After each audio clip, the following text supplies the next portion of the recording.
Welcome to this week's discussion on the need for third grade reading proficiency. This week, we will organize our learning in a few different ways. First, we will explore the issue of the importance of reading proficiency by the end of third grade on a global/national scale. Then, we will examine some of the recent responses of a specific state, Tennessee, and how the state's agencies organized a coalition of work to build towards reading proficiency.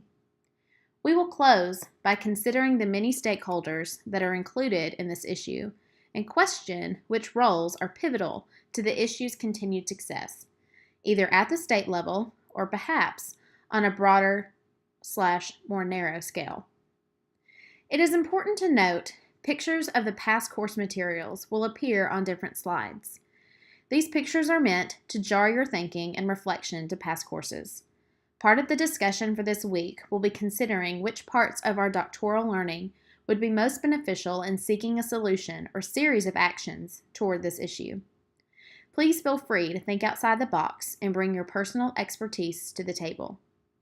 Because of the many video resources located within this presentation, there are fewer slides to view. I hope you will have more time to view and read some of these resources this week. The important video links will be pasted in the notes and on the slide deck. The important reading will be indicated with the red star that says, "Read me." A PDF link will be provided in the notes for these documents. I wanted to use a variety of resources to meet our multiple learning styles within our group. I believe these resources create a holistic picture of the many stakeholders impacted by this issue. I also believe that your time spent through this self-driven inquiry will culminate in a lively discussion filled with thoughts, concerns, questions, and solutions. I hope this week will positively impact your learning and pedagogy.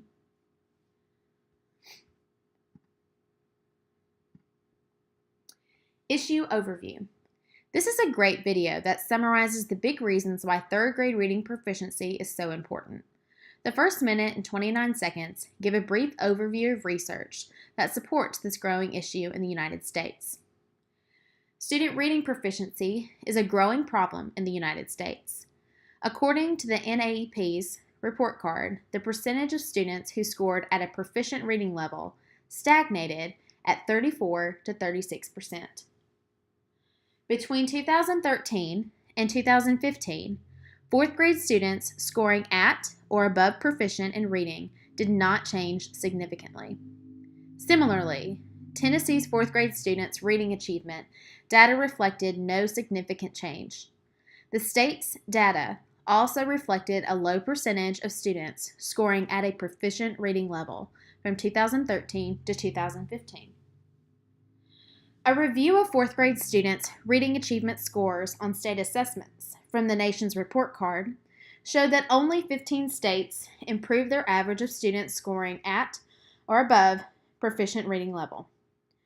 During the 2014-15 school year, 90 to 100% of EL students participated in Title III funded programs to address early literacy concerns. It has been a growing question among education policy leaders and school leaders.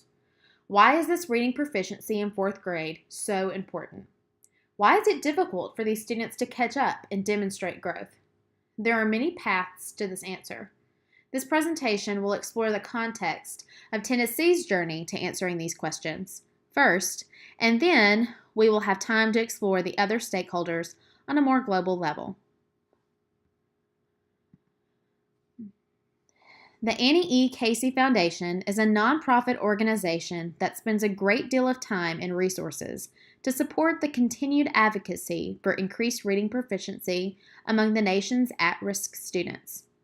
With the changes in education policy from 2008 to the present, and the changes in many state curricula and standards policies for student instruction, this foundation brought together many prominent leaders to spearhead a movement towards increased reading proficiency.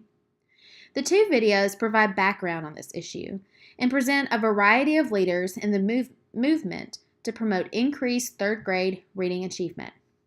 You might like to skim these videos, or you might like to take a closer look at the Annie E. Casey Foundation's report on the importance of third grade reading. This document will be helpful to you as you prepare your discussion this week.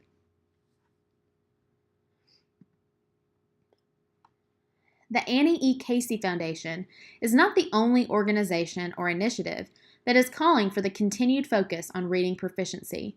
The Children's Literacy Initiative is another major organization that constantly promotes the need for increased reading proficiency. This video highlights the need for proficiency by discussing many long-term problems: high school graduation rates, job employment, income distribution, etc. Please watch this video to understand the Children's Literacy Initiative's call to action for increased reading proficiency by third grade. The report is also attached and will be a beneficial read as you prepare your post for this week.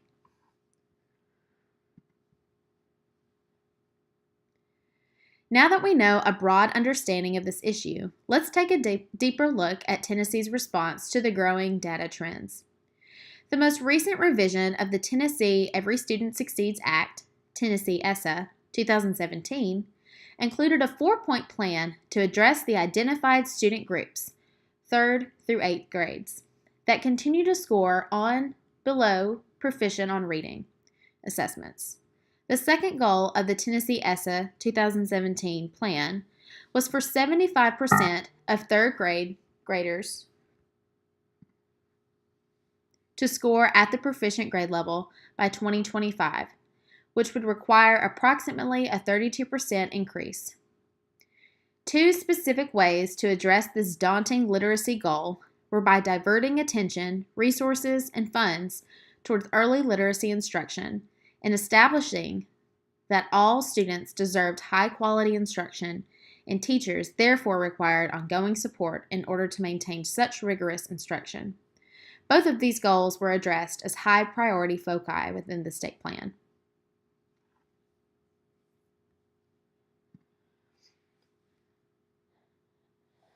With reading proficiency as a primary goal under the new Every Student Succeeds Act, the state prioritized its funding for additional resources, professional development, human capital, and data collection.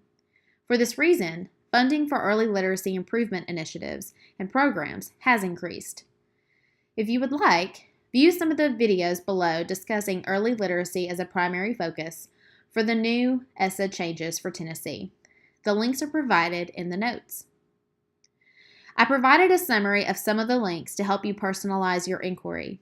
Please choose any you feel will help you better understand Tennessee's actions towards 3rd grade reading proficiency.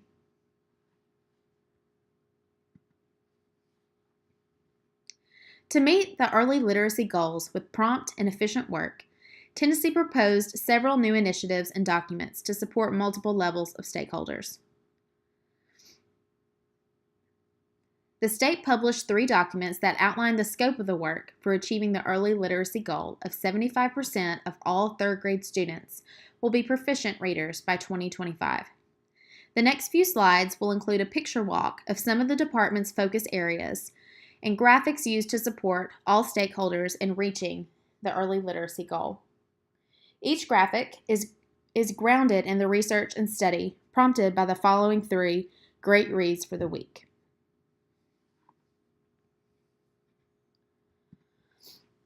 What data supports this focus in Tennessee? Graph summaries. 34% of 3rd to 8th graders are on track or have mastered their subject area or reading. 66% of 3rd to 8th graders are below or approaching their reading expectations. Scores have not increased at a rate that is necessary for long-term change. Results are even worse for Tennessee's underserved populations. Economically disadvantaged equals 18.8% of students that are not reaching proficient reading levels. English learners are at 11.1%, and students with disabilities are at 11%. Again, these are students that are not reading on grade level. To be clear, this is the result of a myriad of complicated factors, including school readiness gaps rooted in inadequate prenatal care, opportunities for language development in the early years, and access to high-quality, affordable child care and early learning programs, as well as attendance gaps in summer slide. but reading outcomes have remained stagnant for years. The state has had to embrace a different approach to teaching literacy to produce some dramatically different results for students.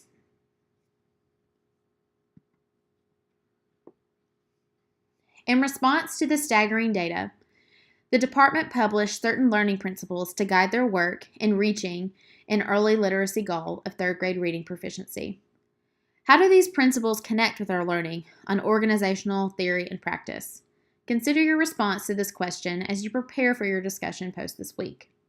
I'll now read some of the learning principles that you see in the graphic. Set a high bar for excellence for teaching and learning. Develop capacity and expertise in educators. Support districts, schools, and educators to drive continuous improvement. And provide resources and learning opportunities for teachers and leaders.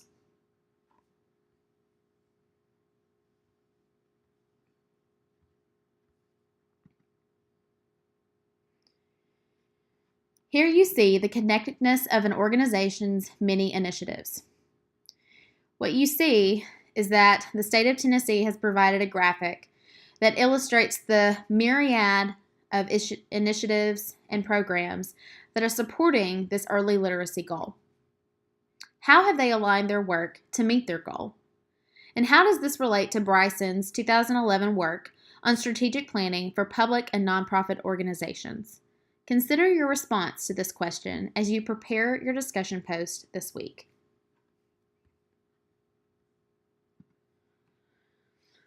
To support greater reading proficiency among all students in Tennessee, Governor Haslam, the First Lady, and Commissioner McKamey kicked off the Read to Be Ready campaign in February 2016, with the goal of having 75% of Tennessee third graders reading on grade level by 2025.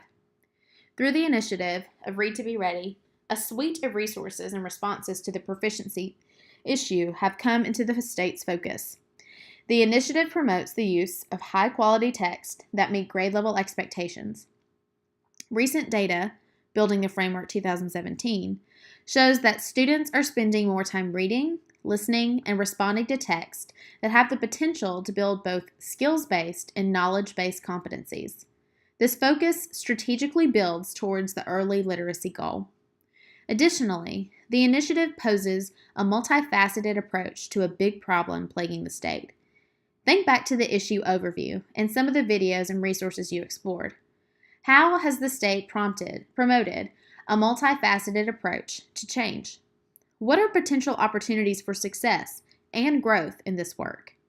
These questions might be helpful as you prepare for your personal response in the discussion thread. Why is this an issue of debate? We know that third grade reading proficiency is important. It seems almost intuitive to our work as doctoral students. However, funding is critical to the success of many state and federal issues. How does this pertain to education supporters like you? If third grade reading proficiency is going to increase, we must unite our voices to consistently allocate the funds for the issue's continued and long-term success. As doctoral students, we have been armed with a variety of resources and ideas to use when working against funding issues. We know we may not always control the purse strings of education policies, but we can control our influence, leadership, and the change process for certain issues. For the remainder of this presentation, we will think about the supports and barriers of this issue and go back to some of our learning roots as doctoral students to question possible next steps. Barriers to the issue. There are many reasons that funding for one particular issue contributes to the debate and need for increased awareness of important contemporary issues, such as third grade reading proficiency. Even so, another barrier to increased reading proficiency is the lack of time devoted to a change movement. In the notes, read Lyons and Pinnell's 10 Barriers to Change. Which barriers would you need to consider the most?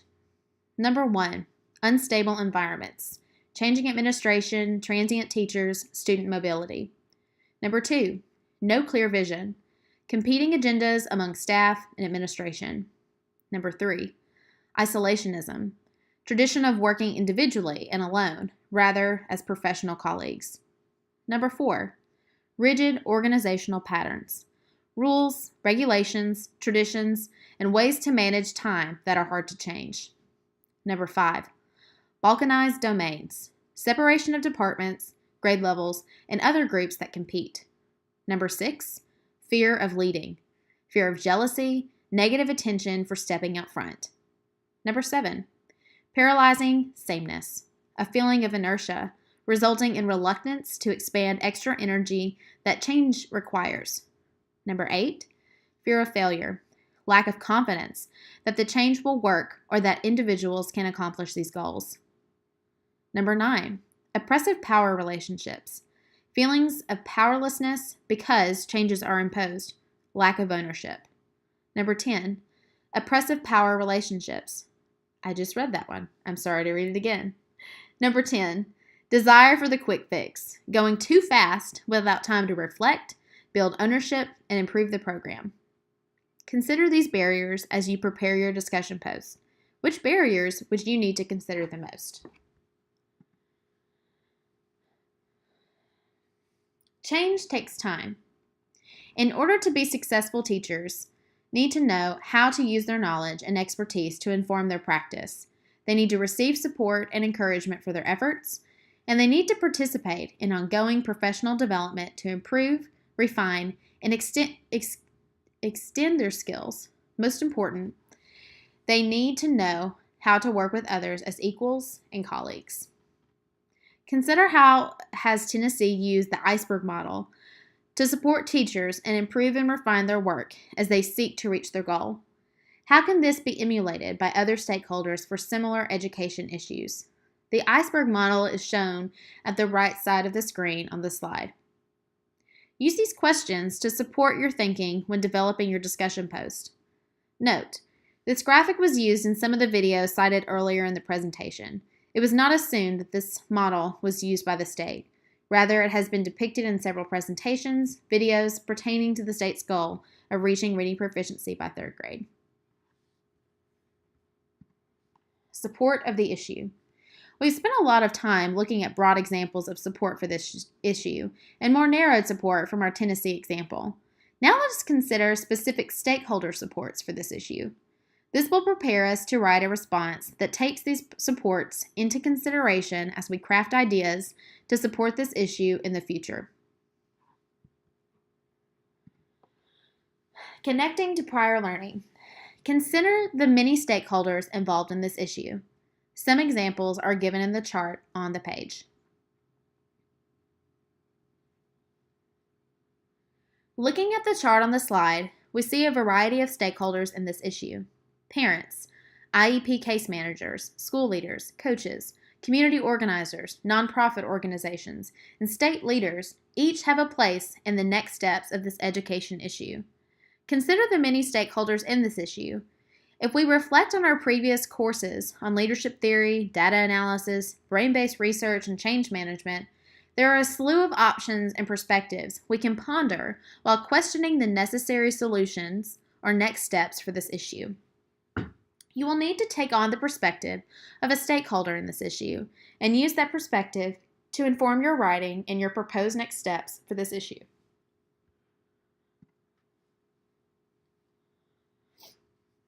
Discussion post directions. This week's discussion post will have 2 parts. Please read the questions below along with any pertinent notes to start the conversation. After picking a stakeholder, describe and explain how you would approach the advocacy and support of increasing 3rd grade reading proficiency in your community. Consider the different resources used in some of the videos within this presentation.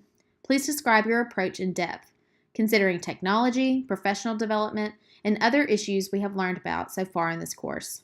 Note, the word community pertains to your stakeholder and their most direct level of impact. For example, if you are a state leader, your community could be the entire state or your constituents in the region. Please note your community or your population as needed in your response. Number 2, what prior learning, think back to our coursework the past few years, most informs this approach? Why?